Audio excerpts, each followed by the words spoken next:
Vamos começar então, gente. Essa é a primeira atividade do eixo organizacional. O Valdomiro vai entrar no final, talvez. Estou esperando. Então tá. Como vocês já viram, saiu o edital número 3 do PIBID, certo? Que é o edital para compor a nova vaga que a gente conseguiu um professor supervisor novo. Não sei nem exatamente qual vai ser a escola, mas acredito que é a Firmino Costa, é aquela azul, Firmino Costa. E vocês vão trabalhar com uma professora agora, que a gente já estava com o Matheus Almeida, que eu não sei que vocês conhecem, mas ele é nosso atual supervisor. E vamos ter um professor a mais agora, por isso tem mais 16 ou 13 vagas. E vamos começar apresentando o programa, certo? No edital, o PIBID está definido dessa maneira. O Programa Institucional de Bolsa de Iniciação à Docência, executado no âmbito da coordenação de aperfeiçoamento pessoal de nível superior, do CAPES, entrega a Política Nacional de Formação de Professores, do Ministério da Educação, e tem por finalidade fomentar a iniciação da docência, contribuindo para o aperfeiçoamento da formação de docentes no superior e para a melhoria de qualidade da educação básica pública brasileira. Isso é o que está estabelecido no edital. Mas o que realmente acontece para nós, de uma forma resumida, é o que o discente pode ter um contato inicial com a realidade do ensino brasileiro, que a gente sabe que é totalmente diferente do ensino que a gente aprende na universidade, o ensino que está no ensino médio. Por exemplo, na semana passada, a gente começou as visitas na escola. E o professor só teve, no meu caso, só teve 30 minutos de aula. Por causa que ele perdeu 20 tentando organizar a turma e ficou sem tempo. E a gente tem que trabalhar com isso. Então é bom a gente lidar com a realidade. Que, querendo ou não, a gente está indo para lá. Outra coisa é que o PIBID nos ajuda a desenvolver uma visão profissional do ambiente escolar. Que a gente sabe de ensino médio acostumado com aquilo, né? A bagunça e tal. A gente nunca teve a visão de professor mesmo. E o PIBID ajuda muito nisso. A gente vê os alunos como pessoas que devemos desenvolver competências ou trabalhar o senso crítico e tal. E justamente isso, inclusive o ensino de filosofia, que é um dos eixos que está aqui, ele trabalha nessa ideia de fomentar e estudar abordagens diversas para o ensino em filosofia. Porque cada realidade vai exigir algo do professor. Por exemplo, lá no Dora Matarazzo, a gente tem alunos de diversas realidades e tem temas que simplesmente não se sensibilizam eles. Por exemplo, você não vai chegar para um aluno do ensino médio, de periferia, e falar de Aristóteles e esperar que ele goste. Tem que ser algo mais perto da realidade dele. Por exemplo, o Matheus agora está trabalhando com crenças, que é algo bem fundamental. E o Fadomino chegou. Pode falar, Val. Opa, estão me escutando bem? Sim. Então, relativo ao ensino de filosofia, né? A seleção de textos que a gente faz voltado à realidade que a gente vê na escola são obras bem críticas que apresentam métodos igual o Gabriel falou, né? Não adianta a gente chegar na sala de aula e começar a falar de Aristóteles e esperar que o aluno entenda alguma coisa ou goste de fato disso aí, né? E os livros, eles trazem abordagens bem diferentes, inclusive o pessoal novo que acabar entrando no PIBID vai, felizmente, entrar em contato com um artigo que vai trazer uma síntese dessas obras que o eixo de ensino de filosofia estudou para compreender mais um ambiente escolar, um ensino voltado a uma escola de massas, né? Uma escola que a gente enxerga defasagens e precisa de um contato mais específico com o alunado, né? No mais, a gente busca trabalhar uma maneira acessível. E a forma que o Matheus, no Dora Matarazzo, acaba trabalhando é o ensino de filosofia como um estudo de conceitos, né? A gente não acaba entrando tanto na historiografia da filosofia, né? Estudando, por exemplo, os autores, né? Platão, Aristóteles e afins. Então a gente acaba mais abordando um problema.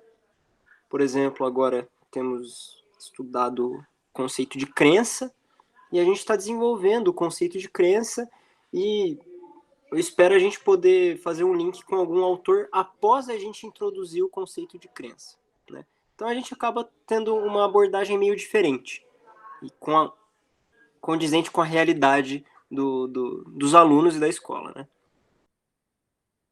E assim, gente, os textos que o Matheus, por exemplo, dá na aula, ele já meio que passa o texto com a ideia de que alguns alunos não vão ler.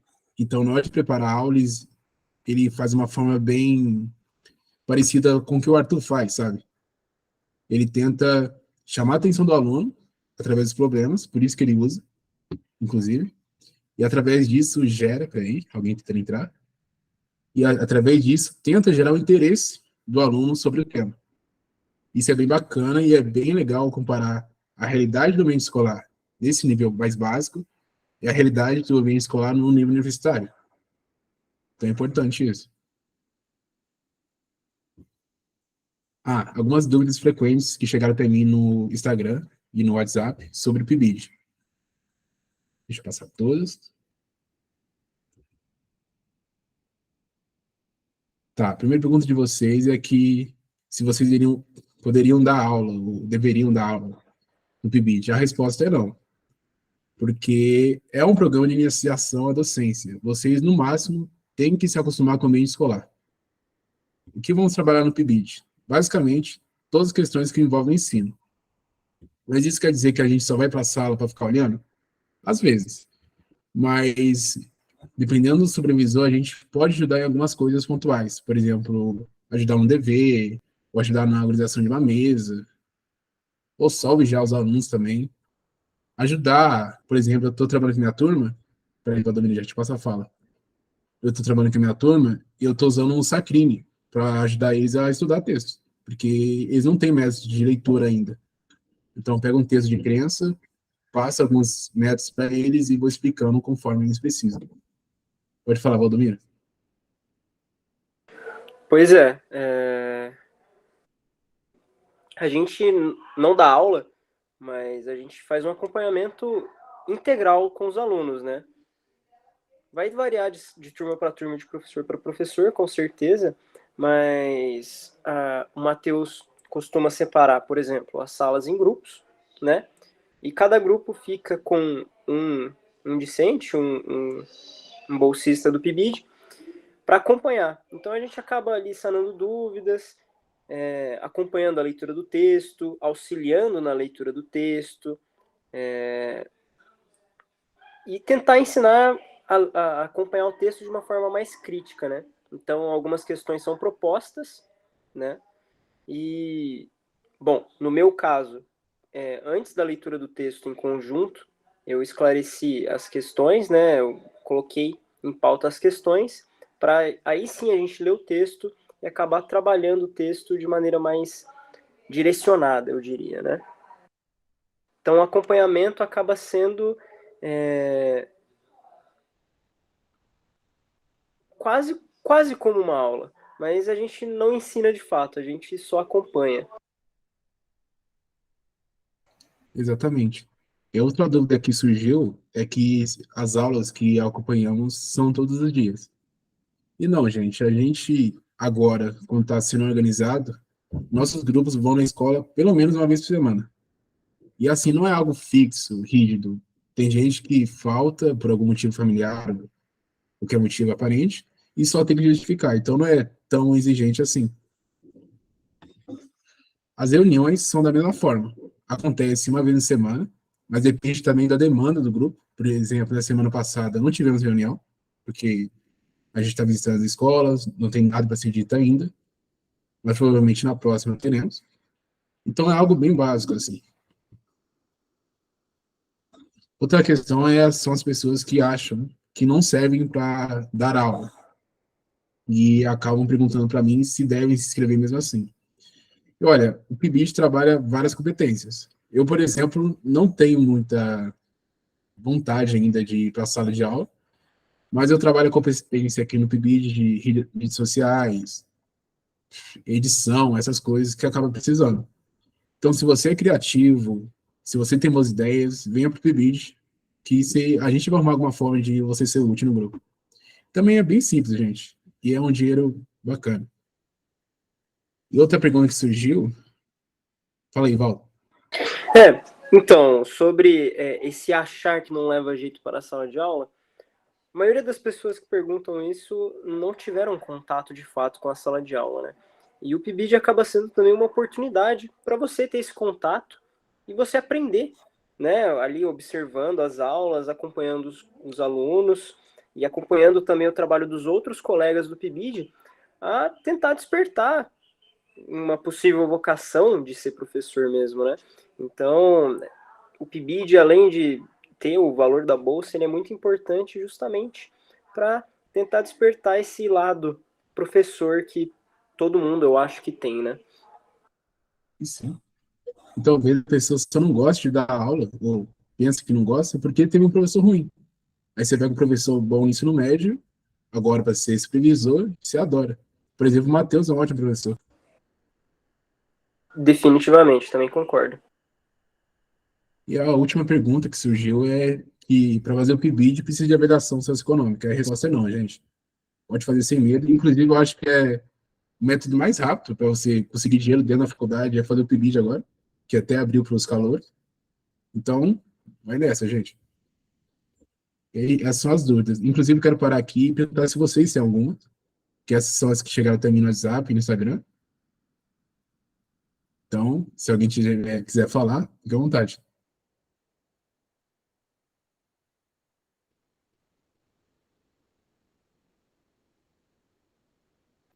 Vou passar então, gente. Eu vou falar agora um pouquinho sobre os eixos atuais. A gente está no processo de transição, que tem uns eixos que estão se formando para criar um novo, se juntando, quer dizer, mas a organização vai ficar mais ou menos assim, provavelmente. O eixo organizacional, que eu faço parte, nós cuidamos das mídias sociais, dos eventos, inclusive vai ter um daqui a pouco, do atendimento geral ao grupo, qualquer pessoa que chama no Instagram ou no WhatsApp, divulgação e as artes. E qualquer outra demanda que apareça nos outros eixos. Por exemplo, vamos supor que o Valdomiro queira compartilhar o trabalho dele que está fazendo no eixo. Ele manda para mim, a gente faz uma edição, prepara as artes e publica no Instagram. Agora a gente está trabalhando no YouTube também, inclusive esse vai ser o primeiro vídeo. Então, tem esses modelos de trabalhar. E a gente tem um site também que está meio parado, porque ele é meio chato de se mexer. Mas até a próxima organização já voltou. Tem um eixo de ensino de filosofia, que não sei se o Valdomiro quer falar, mas Então, basicamente é isso. Pode falar, Val. o eixo de filosofia, a gente, além de selecionar e organizar bibliografias voltadas ao ensino de filosofia, como já diz o tópico também, a gente lê e produz acerca desses textos, né?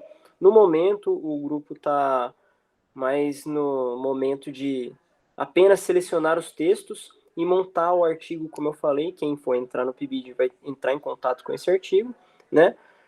Acerca dos textos que a gente já entrou em contato e que a gente pretende trabalhar de maneira mais focada, né? Que são textos que abrangem a noção da escola que a gente está trabalhando, né? Uma escola mais de massas, né? E discussões sobre a temática do eixo, a gente faz reuniões. Imagino que todos os eixos fazem isso, né? Reuniões a cada 15 dias ou uma vez por mês, pelo menos, para fazer uma discussão oficial acerca do que a gente está fazendo, né? E tentar manter o direcionamento, né? Mas isso são coisas que todo eixo faz, né? Fazer reuniões internas e discutir o andamento.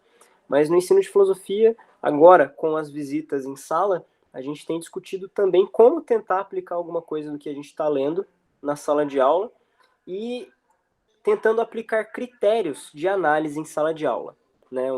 Critérios baseados, às vezes, nas obras que a gente está acompanhando, né? Então é um eixo bem legal, inclusive. Se vocês quiserem conversar mais depois, pode chamar no WhatsApp. Inclusive, é um eixo que precisa de gente também. Sim, porque são muitos textos, mas a gente separa os textos entre os integrantes, né? Então cada um lê um, faz ali a sua. Não precisa ler o texto integral também, né? Primeiro, como eu falei, a gente está só angariando textos Funcionar. para estudar de fato, né? E o próximo eixo, que está passando por uma mudança, que não era esse eixo no começo, é o eixo de fundamentação teórica da educação e da escola, que basicamente tem o mesmo princípio do eixo anterior, que é selecionar e organizar biografias voltadas à temática do eixo, produzir sobre elas e gerar discussão. Esse eixo é o do Abner, e é o eixo que está precisando de gente, inclusive, que estão com 2 pessoas atualmente, 2 ou 3, então provavelmente vão preencher vagas nele, e assim, é bem simples. E uma coisa que é importante falar é que as atividades de cada eixo são comprovadas mediante um relatório. Esse relatório é mensal, não sei quantas horas são exatamente, eu acho que o Valdo vai ter que me ajudar aí. 32 horas, se eu não me engano. 32 horas cada eixo. E assim, gente, não é difícil você comprovar a hora quando você faz as coisas. E não precisa ser algo também rígido. Eu, por exemplo, faço 2 horinhas por dia e dá 23 no final do mês. Dá, não, dá bonitinho. Então, é só seguir. E as atividades, assim, dos eixos, no geral, é leitura e produção de texto.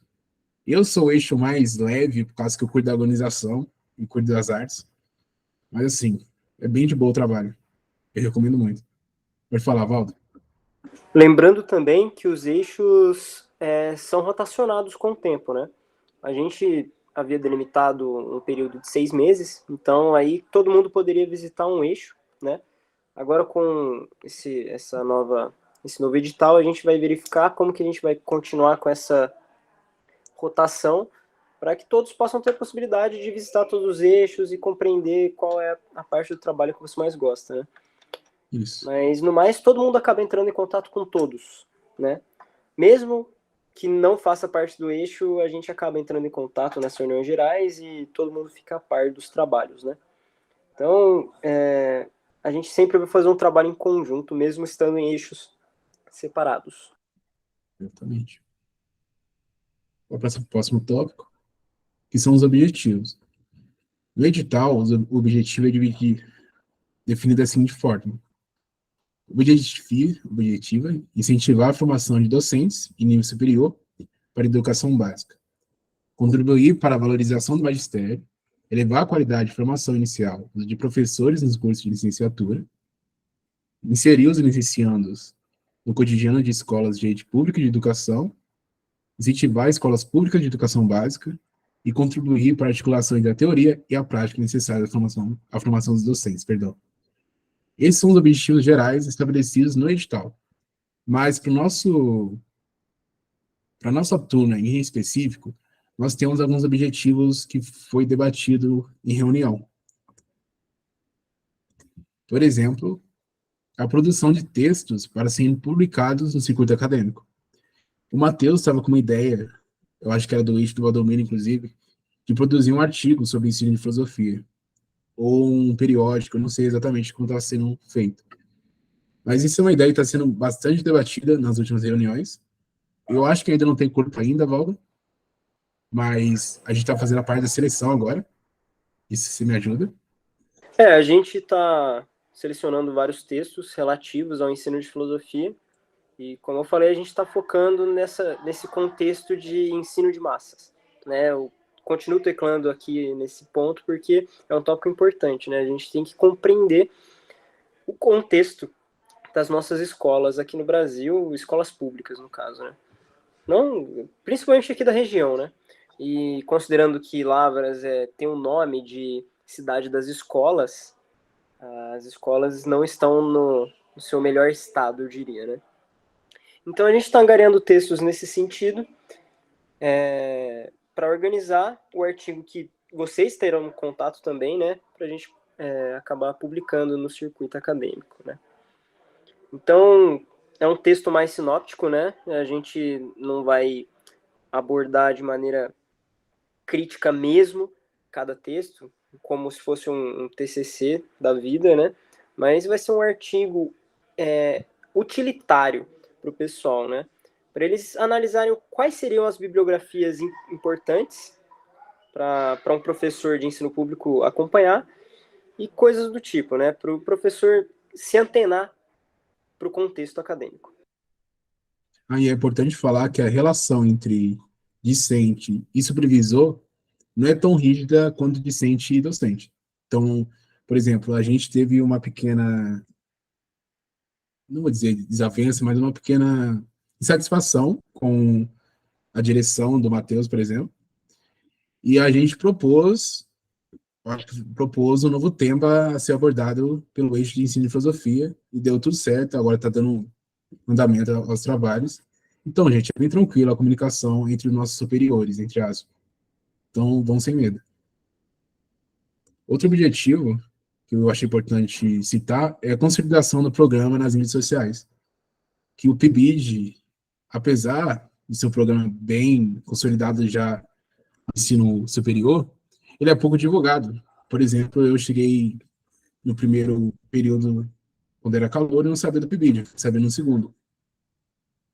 E assim, é importante, por causa que é o primeiro momento do aluno, e eu acho importante, inclusive, o PIBID chegar aos calouros agora, porque como uma pessoa vai saber que serve para a sala de aula se ela nunca foi para uma sala de aula, na condição de aspirante a professor? O PIBID é fundamental, principalmente nesses primeiros períodos. E o outro objetivo é a divulgação acadêmica no geral, para a valorização do curso. Que, como vocês sabem, a filosofia vem sendo atacada no último governo, inclusive a gente está com uns problemas de carga horária em todo o país. Então, a gente tem que pensar em métodos para valorizar nosso curso, porque realmente estão sendo enfraquecidos agora. Inclusive, o trabalho que o Valdomiro fez no UFLA Portas Abertas foi fundamental. Se quiser falar um pouco.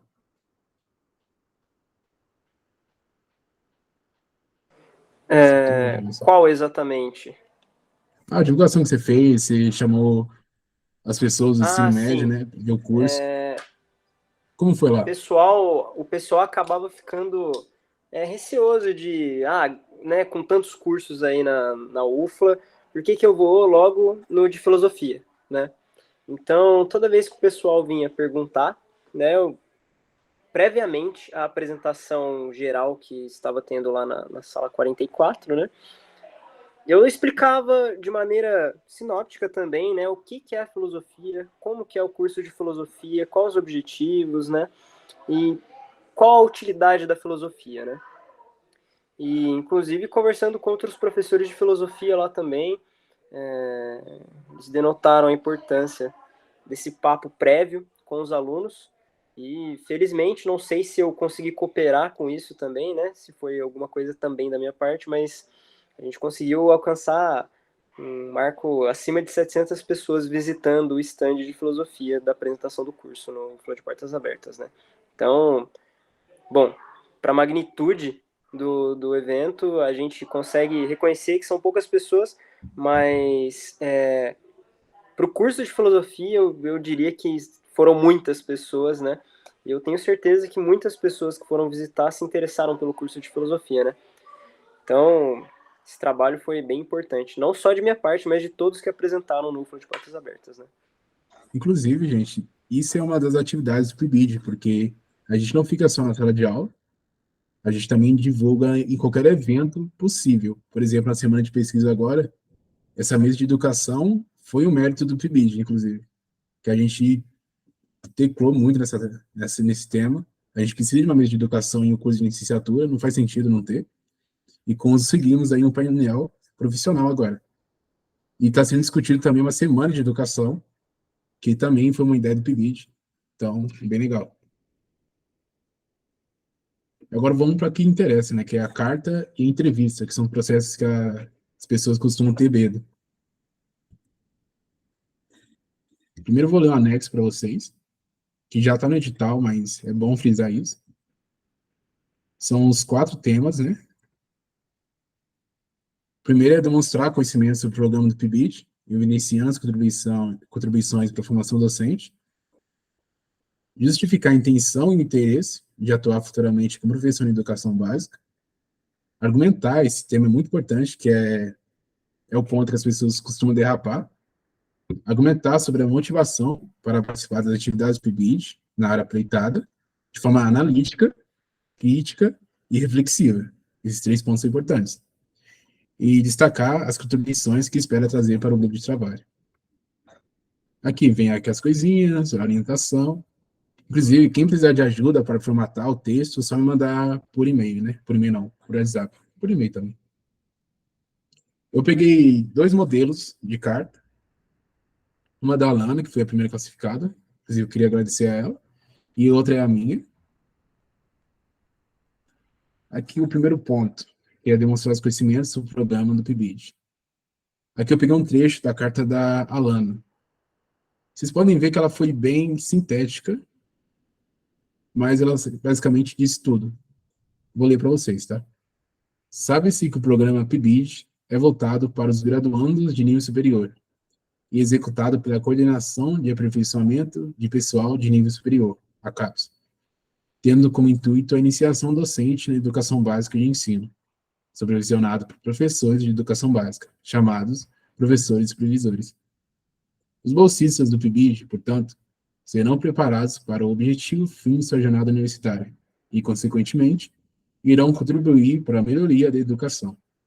Com isso, conquistar uma vaga no PIBID, seja voluntariamente ou com bolsa mensal, é importante para se obter um amadurecimento profissional, tão necessário na conjuntura da educação no Brasil. Notem que ela falou sobre o programa, nessa primeira linha, que é a parte que foi exigida, e destacou as contribuições que o docente terá ao realizar o programa, que esse é o amadurecimento profissional. E depois eu vou disponibilizar as 2 cartas, tá? Aqui embaixo. Faz isso para mim, aliás. O segundo ponto é justificar a intenção e interesse de atuar futuramente como professor em educação básica. Aqui eu separei uma página da minha carta, para vocês terem como referência. Nesse sentido, qualquer discente que queira atuar com qualidade na educação básica, futuramente reconhece o PIBID como um meio possível para alcançar esse objetivo. Eu, como um desses discentes, vejo no programa uma possibilidade de garantir um melhor preparo para os desafios inerentes à rotina acadêmica, de nível básico. O contato com os alunos, e por extensão, toda a prática de ensino destinada a eles, servirá como uma base realista para minha futura atuação como professor. Aqui eu justifiquei a intenção de atuar no programa, o interesse de ser professor no futuro, porque o PIBID nos dá uma base realista, não tem como questionar isso. Então, se você quer ser professor, o PIBID realmente vai te dar uma base muito forte. Pode falar, Valdo? Como diz no edital, né, o PIBID visa para além da parte teórica, a parte prática do ensino.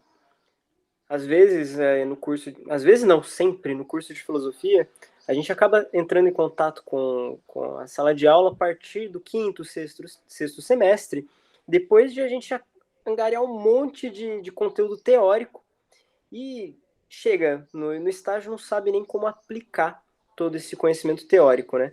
Então a gente acaba no PIBID juntando a teórica com a prática ao mesmo tempo, o que eu vejo como muito importante, né? Porque a gente acaba ficando meio iludido dentro do curso, achando que a sala de aula vai ser algo perfeito, incrível, né? Principalmente com professores docentes que muitas vezes não entraram em contato com o ensino público no seu desenvolvimento, né?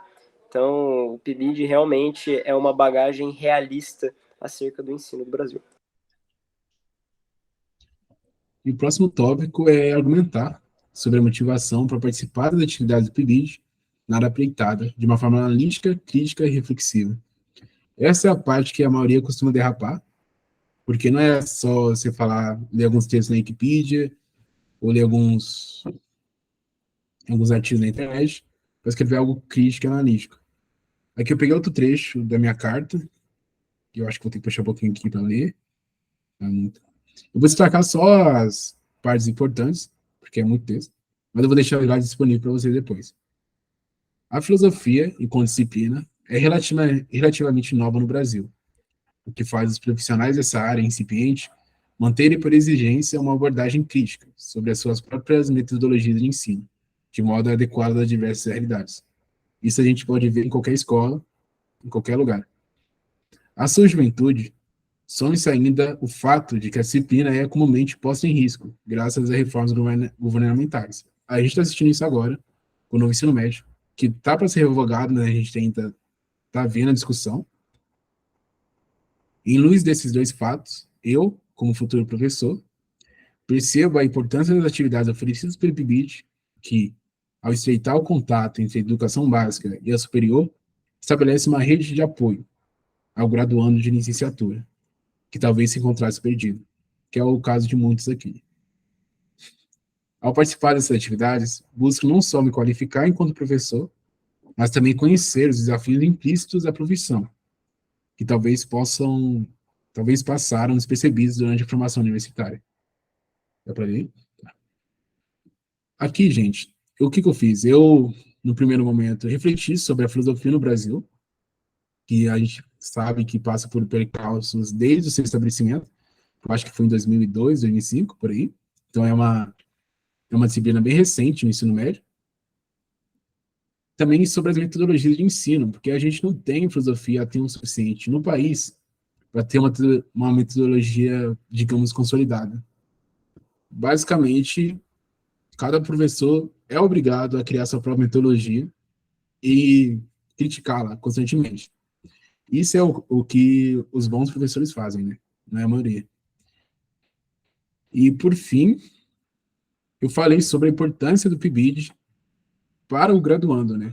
Que é essa tal de rede de apoio.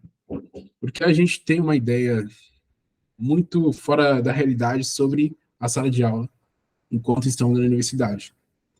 Então é importante a gente estreitar essa relação o quanto possível, porque assim podemos realmente estabelecer uma base realista para nossas futuras metodologias de ensino.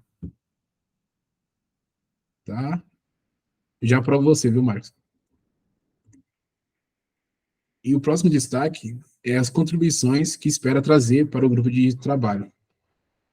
Ao participar dessas atividades, busco não só me qualificar enquanto professor, mas também conhecer os desafios implícitos da profissão, que talvez passaram despercebidos durante a formação universitária. Para tal, pretendo me envolver com afinco no programa, contribuindo com os debates e compartilhando com as minhas experiências. Aqui eu fui bem sintético, é bem simples. Só falei do que eu espero contribuir para o grupo de estudo, para o grupo de trabalho. Então, nada demais. Aqui eu vou passar minha entrevista, mas antes, quer falar alguma coisa, Valdomiro? Deixa eu provar o Marcos aqui. Não, pode passar. Então, gente, eu vou falar um pouquinho sobre a entrevista agora. Essa parte a galera costuma ter medo, porque realmente a gente pensa que vai ser uma entrevista sozinha, com um professor, mas não é assim que funciona. No último edital, a entrevista foi em grupo, e a gente fez uma chamada no Meet, com todos os participantes do PIBID, onde o professor passava perguntas para a gente, e a gente respondia por e-mail. As perguntas, eu não consegui ter acesso a elas, mas as perguntas eram bem simples, e não exigiam muito da gente, tipo, em relação a parágrafo e tal. Eu preparei essas perguntas anexadoras com base nas minhas respostas para vocês irem pensando nelas. E assim, as perguntas têm um tempo mínimo para ser respondidas. Por exemplo, essa é a primeira pergunta, já participou do PIBID? Tem disponibilidade? Vocês vão ter, eu acho que 10 minutos para responder cada pergunta. Vocês vão fazer por e-mail com o professor. Vocês vão dar uma resposta para o Takayama, que é o coordenador do curso, e outra para, acho que é o chefe geral do PIBID, de todos os PIBIDs da UF, que é o Marcos, ou Márcio, não lembro o nome. Mas vai ser bem simples. E essas 5 perguntas que eu preparei para vocês foram as que caíram no edital passado, ou são parecidas com ela. Não ia dar a pergunta direta. Então vocês podem usar ela para estudar. No mais, pode falar, Valdo. O nome do coordenador geral lá que você comentou é Flávio, se eu não me engano. E como o Gabriel falou, as questões não são complexas, né? Basta você ser sincero, né? E porque são perguntas pessoais mesmo, né? Não são perguntas teóricas de obras ou o que seja, são coisas de você, da sua vida, né? Então, é importante você ser sincero, tá? Bom, depende, né? Se você tiver pensamentos meio que realmente não vão agradar em relação à opinião de ensino público, é melhor você manter para você mesmo. Mas, no geral, é só ser sincero e demonstrar que você conhece o meio acadêmico da filosofia e o que você espera também desse meio acadêmico no geral, né? As perguntas são bem, bem simples, então, sem estresse. E assim, gente, vocês vão estar com o Renato e o Takayama, no máximo. Então, vocês já conhecem eles são bem de boa. Então, é só fazer, é só responder as perguntas. E é rapidinho, eu acho que não demora nem 1 hora e 20. Já era, pode falar, E para o Walter. pessoal de outros PIBIDs, né, dos outros subgrupos, eu tenho quase certeza que todos vão girar mais ou menos da mesma forma, né? Todos com questões parecidas, com a carta bem semelhante também. Claro que no contexto de cada curso, mas todos girarão em torno desse mesmo contexto geral, né? Então, se vocês conhecerem pessoas de outros cursos para além do da filosofia que estão interessados no PIBID, pode mandar esse vídeo aqui que eu tenho certeza que vai ser de grande ajuda, mesmo não sendo da área da filosofia.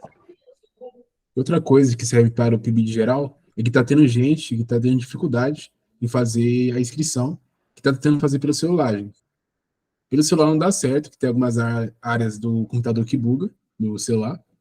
Então tenta fazer pelo computador sempre. Ou se for fazer pelo celular, tenta fazer pelo celular, mas no modo computador, que é o desktop. Senão não vai dar certo. Deixa eu ver se tem mais alguma coisa. Ah, e tinha gente também colocando o endereço da UFLA no currículo CAPES.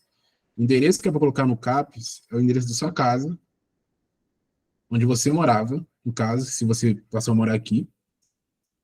E é só isso. Não coloca o endereço da UFLA, porque cai como um endereço comercial. Não tenta. E eu acho que é isso, no mais. Alguma pergunta? Alguém está tendo dificuldade?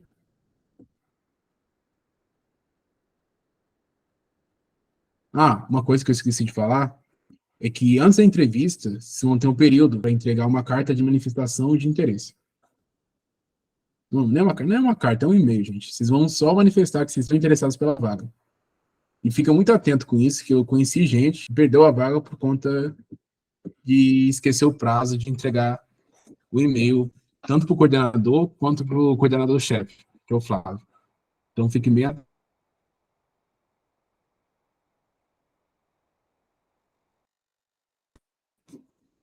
Faça obrigado.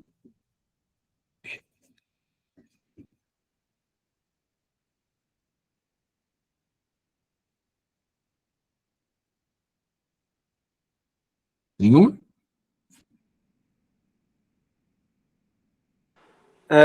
Pessoal, se vocês tiverem alguma questão que não quiserem colocar aqui no vídeo, vocês podem entrar em contato comigo ou com o Gabriel. O Gabriel é do CA, né? Mas caso queiram entrar em contato com Sim. qualquer um dos dois, vocês podem entrar também, tá joia? Ou com qualquer pessoa do PIBID também, que vocês tenham mais afinidade, que seja, porque todos estaremos dispostos para ajudar em todos vocês. Isso aí.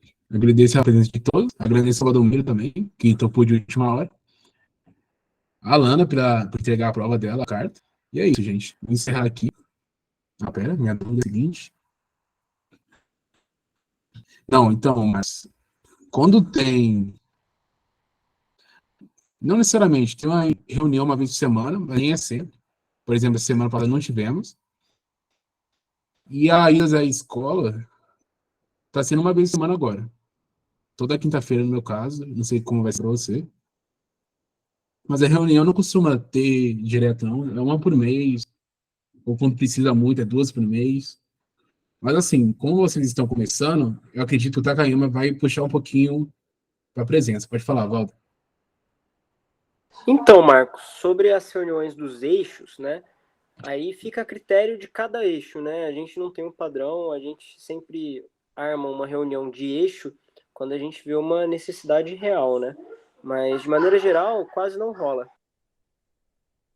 E para a galera que trabalha, tipo, você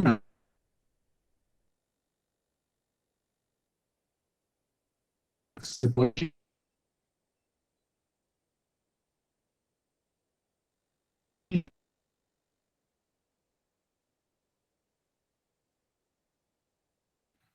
justificar, tipo, eu não vou poder ir. Então é bem tranquilo. Reunião inicial é bem difícil. Depois, Então, Gabriel, não sei se foi só aqui comigo, mas travou legal na hora que você começou a responder depois de mim. tá. Tô Agora tá falando de mal, boa. tá travando. Tá. Eu te falo pro Marcos que dá para conciliar o trabalho com o PIB de boa, que agora, nesse momento, não estão tendo mais reuniões iniciais direto, está sendo praticamente tudo pelo Meet. É só no começo que o Takayama e o Matheus exigem um pouco, mas o resto é bem de boa. Certo? Mais alguma pergunta, gente? Alguém está tendo problema com documentos, essas coisas? Ah, importante, tinha esquecido. Na hora de cadastrar o seu cartão do banco, cuidado que o PIBID não aceita todos os bancos. Eu acho que o digital só aceita no banco, né, Valdomiro? Mas o resto é tudo Então, tradicional. se for conta salário, realmente não funciona, só pode ser contas correntes. Então, o ideal é você pegar um Banco do Brasil, né, que é o PIBID aceita outros bancos também, só que o ideal é ser Banco do Brasil, porque você já vai ficar preparado para caso você queira pegar outras bolsas institucionais da UFLA, né, que só aceitam o Banco do Brasil. Então, eu recomendo, no geral, Banco do Brasil, mas aceita Nubank, Inter também, eu acho.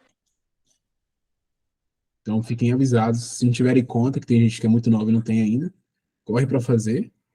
Mas o mais é isso, gente. E a conta do Brasil tem conta de estudante hoje em dia, então aquelas anuidades que geralmente bancos físicos têm não vai ter. E é rapidinho também, viu, pessoal? Lá na UFLA mesmo tem o polo do Banco do Brasil, só ir lá de tarde, abrir a conta rapidinho e é isso.